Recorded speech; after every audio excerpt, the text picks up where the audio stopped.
So, I spent almost a dozen hours sitting here in the practice room testing multiple combinations of attributes and X factors just so I could figure out how strong these abilities actually are. I knew that close quarters, make it snappy, Heatseeker, etc. are all pretty strong, but I wanted to find out just how strong. So I did that.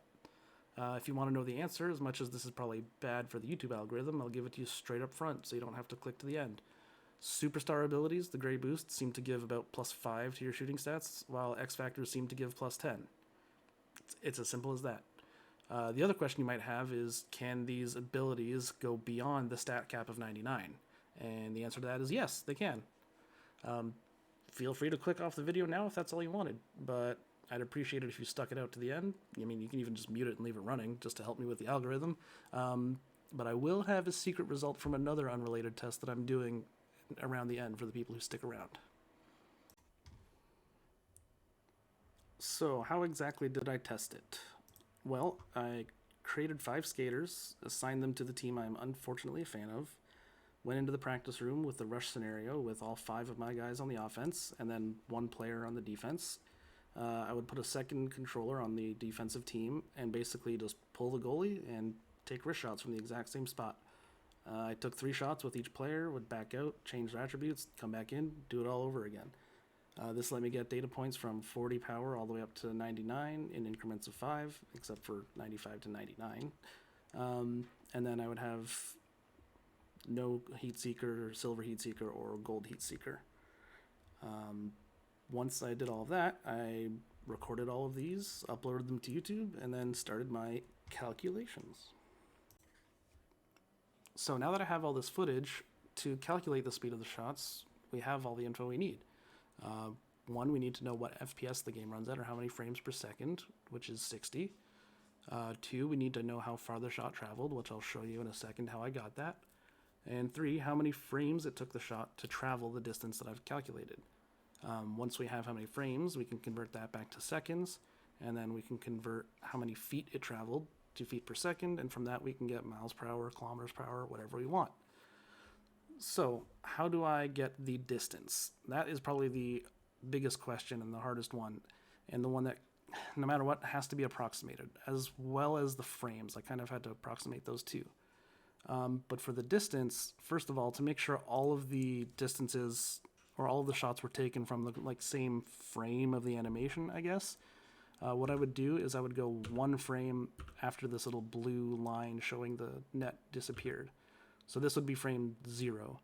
And from there I would count 1, 2, 3, 4, 5, 6, 7, 8, 9, 10, 11, 12, until it crossed the goal line. And here it's 13. And so this one, you can see it crosses somewhere in between 12 and 13. This is where I would have to kind of approximate.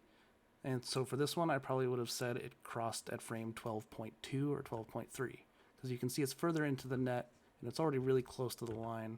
So I probably would have said 12.2 or 12.3. So no matter what, there's going to be some level of approximation. But with the amount of data points that I had, it seemed to come out very consistently.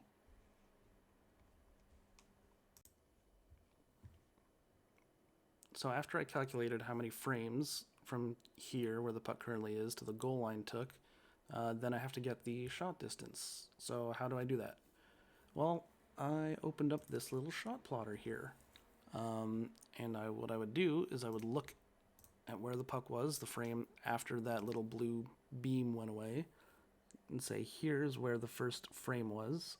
And I would say, okay, this is about 10%, 20% away from the edge of the hash mark horizontally, and then on the vertical hash mark, it's still probably about 20 to 30% of the way up it.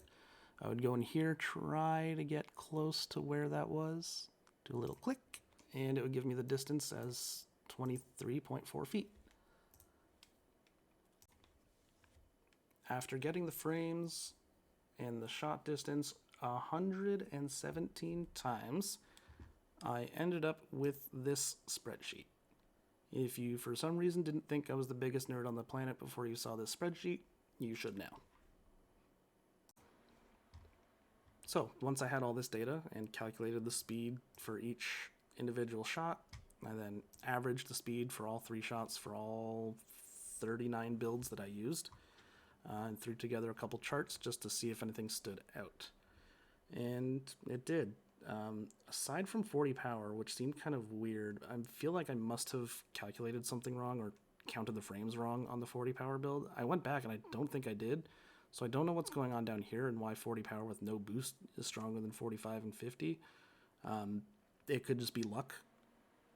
I mean, I did only take 3 shots, which isn't a ton, but the overall trend over the 117 shots seems to lend pretty well to Silver Heatseeker for sure working and being stronger than not having a boost, and Gold Heatseeker being stronger than Silver Heatseeker.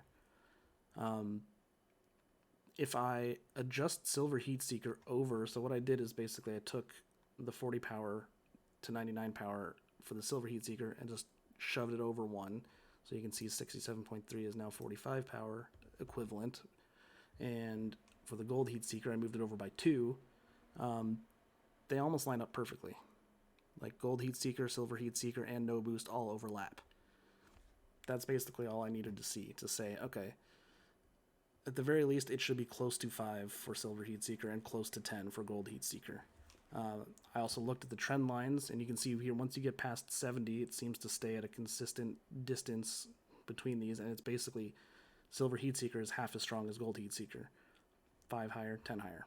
And if I overlaid them, just going from 75 power to allegedly 109, they almost overlap the whole way. And as I said early on in the video, it does seem like Silver Heatseeker, Gold Heatseeker, etc. will let you go over the stat cap of 99 if that plus 5 or plus 10 that it gives you gets you over 99. So 95 power with Gold or Silver Heatseeker would be equivalent to 100 power, I guess, which is, I guess, why they show over top of blue. That's probably just luck, to be honest.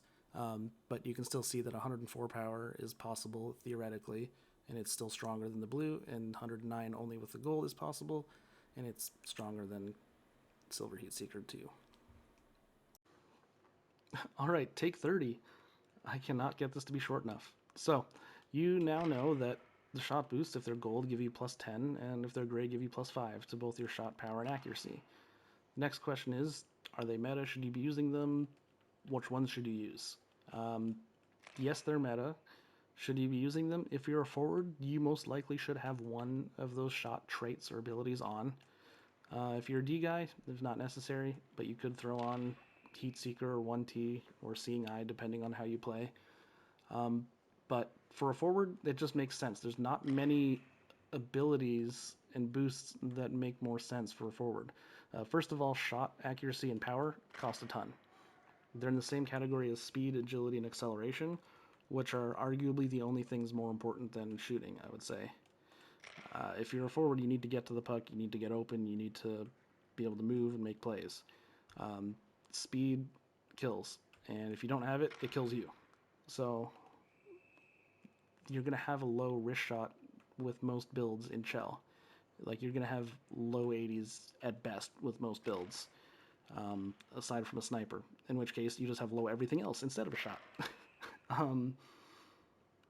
So there's just not much reason not to use one to make up for that lack of shooting ability that all these World of Shell builds have.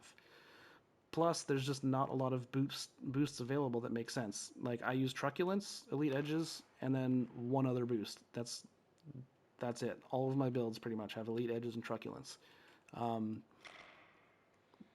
You might not be a Truculence player. You might prefer Shutdown or Stick 'em Up, or not to use a defensive boost. I think a defensive boost is really nice to have, even in threes. It just helps get the puck back, and hitting is my thing. I've always been able to hit, and I don't always hit and go out of position to get hits, but when I'm in a position to get a hit, I want to get that hit. And Truculence is broken. It gives you that stupid acceleration boost. It is broken this year. But there's just not much else for a forward to use other than Elite Edges, one defensive boost maybe, or 2 shot boosts instead of a defensive boost. But you pretty much need Elite Edges, and then everything else is just a shot boost or a defensive boost. There's nothing else. Unstoppable Force costs too much. Tape to Tape is okay. You could use that. That's maybe the only other thing I would use outside of a shot boost that synchronizes well with how you play. Ankle breaker I don't think does anything. I think it's only affects how defensive players defend your loose puck dekes. I'll have to test it, but I don't think it changes like the frames of your dekes or anything. And then there's puck on a string, which here's the last thing you needed to know that I was keeping a secret this whole video. Puck on a string doesn't work. I tested it. It doesn't change your toe drag speed. It doesn't change your back and forth deking speed. I did the frame analysis of the animations. It doesn't change anything.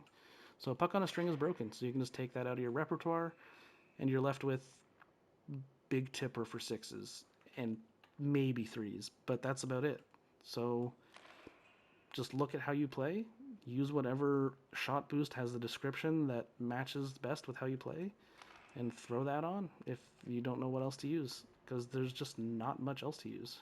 And who doesn't want a free 10 points in your shooting, or 20 if you're using gold, right? 10 and 10, 10 power, 10 accuracy. It just makes sense from an optimization point and a, scoring goals and winning games point. That's about it. See ya.